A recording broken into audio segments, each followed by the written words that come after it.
Welcome back to Learn SKN, and we're at it again. We are back for the sequel, back to part 2 for the January 2023 paper 1 for POB.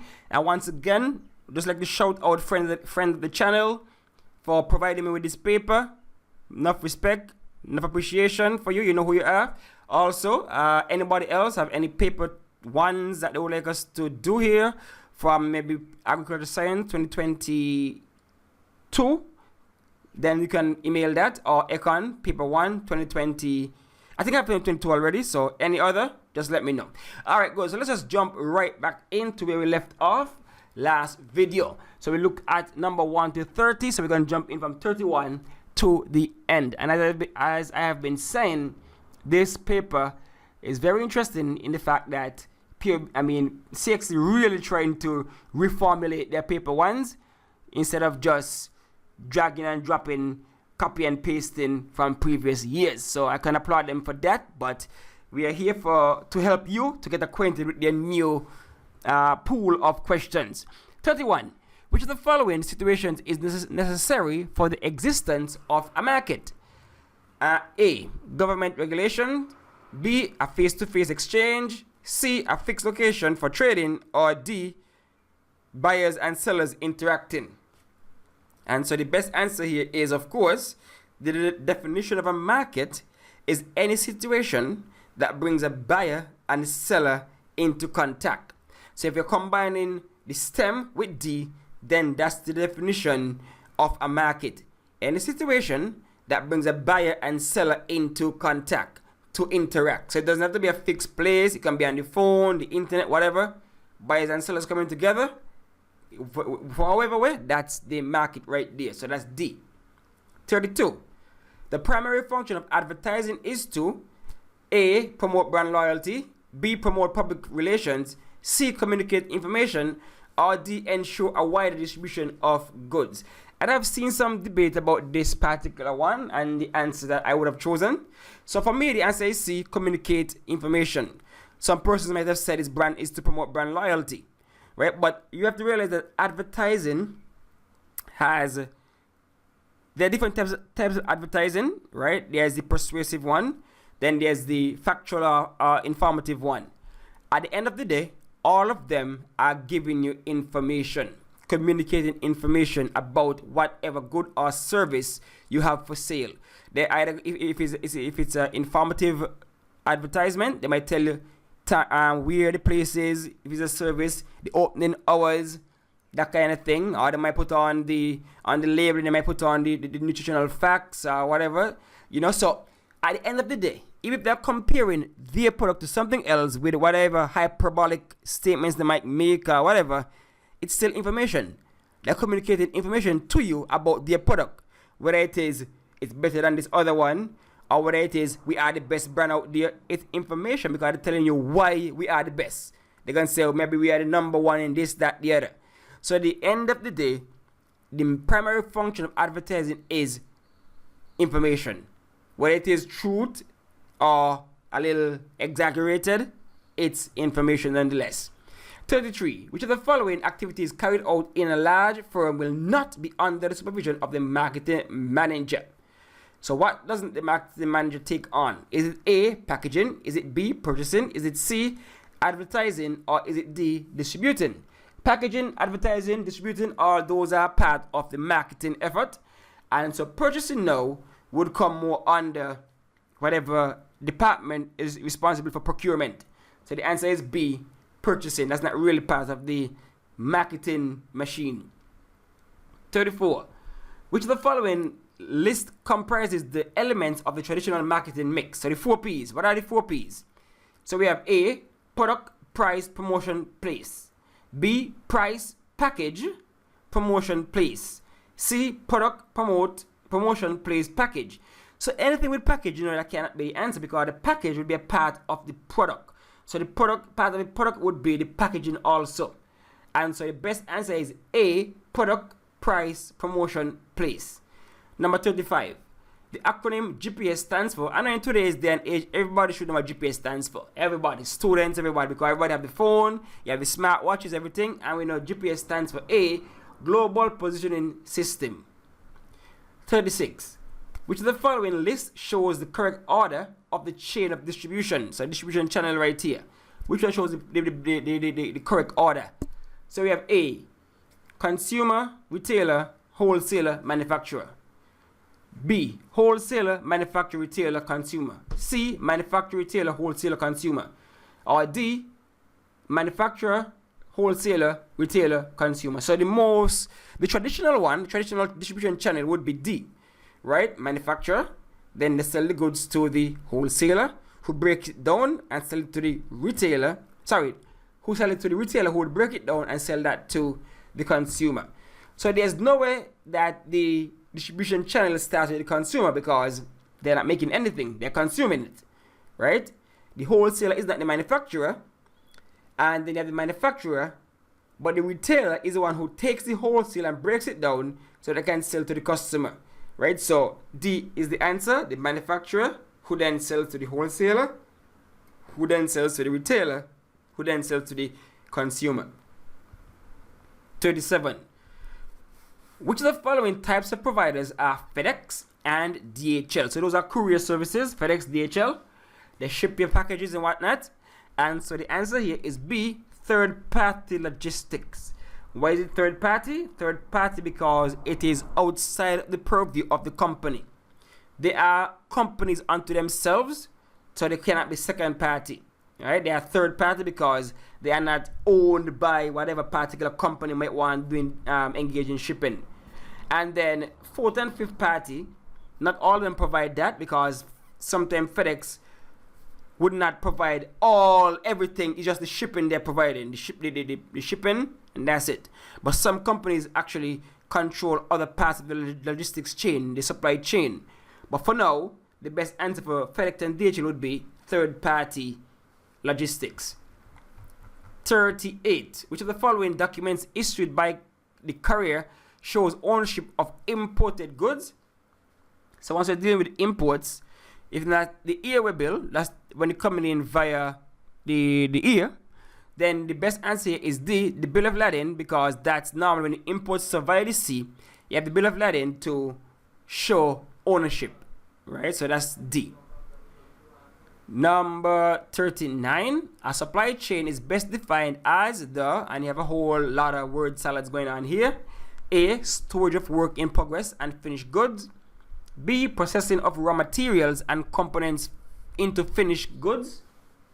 Then you have C, network of resources involved in moving products from supplier to customer. And that's the answer we chose.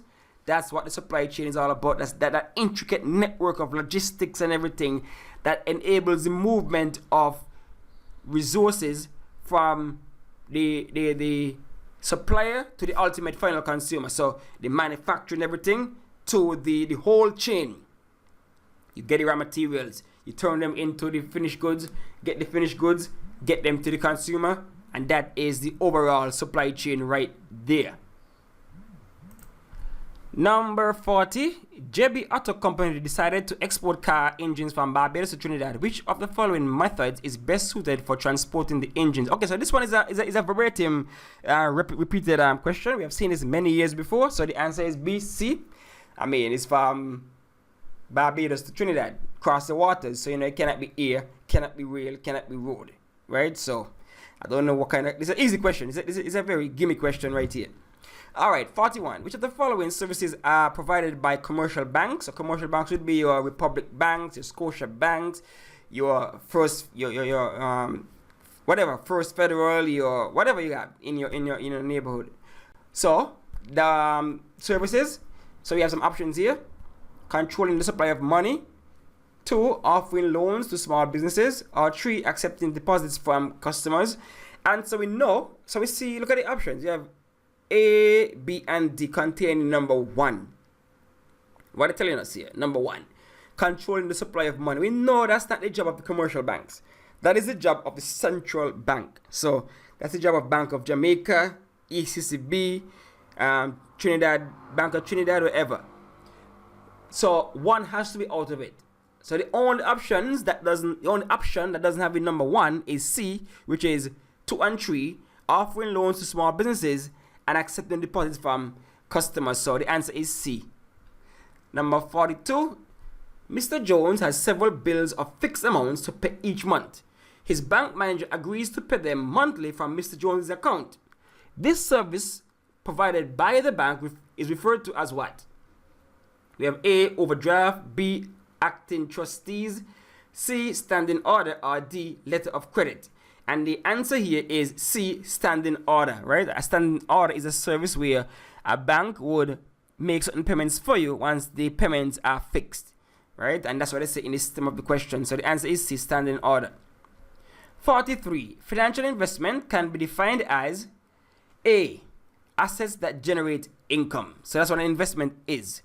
When you acquire something now and get your returns later on. So financial investment would be, of course, expect to get income later on after acquiring it. So the answer is A, assets that generate income. Number 44. One of the major functions of a central bank, so you have a central bank now, is to A, issue notes and coins, B, issue stocks and shares, C, accept deposit accounts, or D, make loans and advances. So we know that C and D are what is done by commercial banks. They accept deposits from us, regular folk. They can go in and start a savings account, whatever. D, of course, they're going for a loan and whatever. So that's normally the commercial bank. Issue of stocks and shares, that's normally someone in the securities market, stock exchange, that kind of thing. But the notes and coins, those are issued by the central bank. They're the ones in charge of getting that stuff sorted out. 45. A plan for systematic saving and spending is referred to as a budget. So that's D, budgeting. So it's the systematic way in which you save and you spend your money. You break it down to a science almost. 46. The central bank is owned and controlled by for majority of the Caribbean countries, the central bank is controlled and owned by the government. Normally, in places like America, we have the Fed. That's not really controlled by the government, right? The Fed is not really controlled by the government. But here in St. Kitts and the Caribbean, the governments are the ones who normally control the various central banks. 47. Number 47, which of the following measures are used by governments to redistribute income? Again, this one is one that has been seen in previous papers. So the answer for this one is C, pay as you earn and national insurance. So what they're talking about here is how can government take money from the quote-unquote rich, if you want to put it like that, not rich, but persons who are working, and redistribute some of that income to persons who are not as fortunate, persons who can't afford certain things, such as national insurance, and that is the way they do it, right? So that you can use national insurance to help you with whatever issues you're having. So that's one way of redistributing income from persons who are working to persons who are to get monies to use in certain welfare programs and things like that. All right, number 48. Which of the following institutions facilitates the sale and purchase of existing securities? So when it comes around in securities, you know it's the stock exchange. So that's D, the stock exchange. Number 49. Which of the following activities is a function of a chamber of commerce? So we have A, creating employment, B, protecting the environment, C, providing financial aid to hurricane victims, or D, advancing the interests of the business community. And so the best answer here is D, advancing the interests of the business community. Normally, when you have a chamber of industry and commerce, it's they have members from different business sectors within the economy. And so their main aim is to form somewhat of a lobbying group so they can go to the government to try to, push the agenda of the business community to try to advance the interests of the business community. So that because what affects one might affect all, and so they have to be able to allow the government to see things from the business perspective. You can't just put certain taxes in place, certain things in place that would affect the business community negatively, and no one there to talk about it. So that's normally what the Chamber of Industry and Commerce normally does. Number 50, tax paid on goods entering a country is referred to as customs duty. So when you order something online, when you import something, somebody sends something for you, you have to pay some custom duties for the goods that are entering the country. All right. Income tax is a tax taken from your earnings when you work. Excise tax is, of course, a tax on things produced within the country. And then corporation tax is, of course, tax on corporate entities. You know, you make some profit and things like that. Some corporate entities have to pay your taxes as a company. 51. The export licenses are issued mainly to. So what is the main reason for governments to issue export licenses? And the best answer is B. Enable the government to control the flow of goods being exported. Because sometimes you want to control what's leaving the borders of the country. You might have some protected industries, some protected resources, and you don't want them to go out.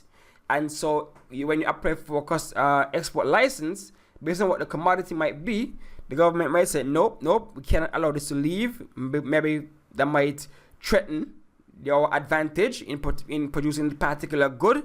So the government will be able to screen what is leaving the country. So they put the export license in place. Because sometimes you might be sending out things when the domestic market needs it more. 52. Which of the following objectives is an economic aim of the government? So you have A, increase the level of literacy. So that's not economic, that's more social. B, develop a proper legal system. That's not economic again, that's more, again, social. C, stabilize the national currency. Right there you have economics. And D, maintain an effective security force. So the best answer is C, stabilize the national currency. That's more economics there for the government to handle. 53. What is the most likely effect on a developing economy when professional and skilled labor migrate to developed countries? So all of us know that's what we call the brain drain phenomenon. The brain drain, where skilled and professional people leave your country to go elsewhere. And so what's the likely effect? Most likely effect? They say A, unskilled laborers may work harder. B, unskilled laborers may demand higher wages. So that those two cannot work, because we're not talking about unskilled labor in any way. We're talking about the skilled and professional. C, production levels of goods and services will decrease. That's the best answer right there. Normally your GDP would fall if brain drain phenomenon continues. Production levels would fall, services would fall, because the very best at it are no longer there. 54. The government can encourage business activity by reducing taxes. A, reducing taxes. Number 55. An unemployment problem in developing countries with a large workforce may best be solved by an increase in. So how can we solve the unemployment problem in some of these developing countries? We have some options here. The level of automation. So if we increase the level of automation, does that help unemployment? No, because that would mean that more robots and those things and AI would be taking the jobs of people. So that would increase unemployment. B, the amalgamation of firms. I mean firms merging. What this means, if two firms are coming together, then they would have to make certain positions redundant. So persons, you cannot have two of everything. So you have to get rid of some people, and so unemployment would rise. D, capital intensive production means that you're going to engage in production that requires more money, more resources, more capital. And that means that you're going to get rid of some of the workers, the people. So the best answer is C, labor intensive production, which means that you need more manpower to do this kind of production. And so you'll hire more people, and that will reduce the unemployment rate. 57. Which of the following measures are used to protect the environment? So we have 1, recycling, 2, deforestation, or 3, water conservation. And so again, you see number 2 there. Deforestation, you know that's not a positive. That's the cutting down of trees. Reforestation is where you replant trees. And so the answer is has to contain 1 and 3, and that's B, recycling and water conservation. So that's B. 57 refers to the following information. KMD Enterprise is a clothing store with 4 branches. The management of KMD is trying to enhance its internal communication system. Which of the following management information system, MIS, is most appropriate for buying and selling of goods? So here it's kind of curveball here. They're talking about communication to the top, but then asking us about buying and selling. So the best answer here is B, transaction processing. You need a MIS that would track your buying and selling of your goods. So the transaction processing, so they can tell you, okay, X amount have been sold, X amount remains in store, in stock. So that's the best system you would need for that particular feature, which is buying and selling. Number 58. A major function of CARICOM is to A, allow member states to collaborate, B, encourage the transfer of technology within the region, C, allow for the unrestricted movement of persons among territories, or D, foster intra-regional trade among trade and common services. So what we're saying here is that CARICOM for sure, by its onset, was for it to be a trading bloc. So it's more concerned with trading amongst its members and how the members would trade with external entities. So that's one of the major functions, right, to facilitate trade. However, there are other functions, but the question is phrased in such a way that they say major, right? So the major one, it was originally thought of because of trading, as a trading bloc. And so the answer is D, to foster interregional trade and common services. Number 59, the buying and selling of goods and services among countries is called, very easy, B, international trade. And the last question, last but not least, we have here, which of the following practices would contribute to the economic growth and development of a country? We have A, increased importation of consumer goods, B, decreased use of countries' natural resources, C, export of skilled personnel to developed countries, and D, provision of loan and technical assistance for establishing local businesses. So they gave us the last one, kind of easy. D, provision of loans and technical assistance for establishing local businesses. Of course, it cannot be A. If we're increasing importation, that means that we are basically killing local products because we're importing all from overseas, some money leaving our country. Cannot be B, because if we decrease the use of the country's resources, then we're making the money. We're not really exporting to make any money. C, export of skilled personnel. So we're saying that, brain drain. And we already said that brain drain is no good for the economy. So the best answer is D, that we see there. So that's it for the January 2023 POB CSEC paper 1.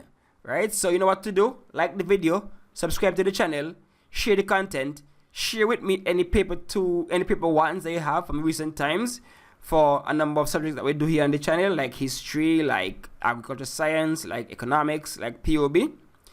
And we'll work through them before this exam cycle. Alright, so thanks for watching, thanks for listening, and stay tuned for further information from Learn SKN.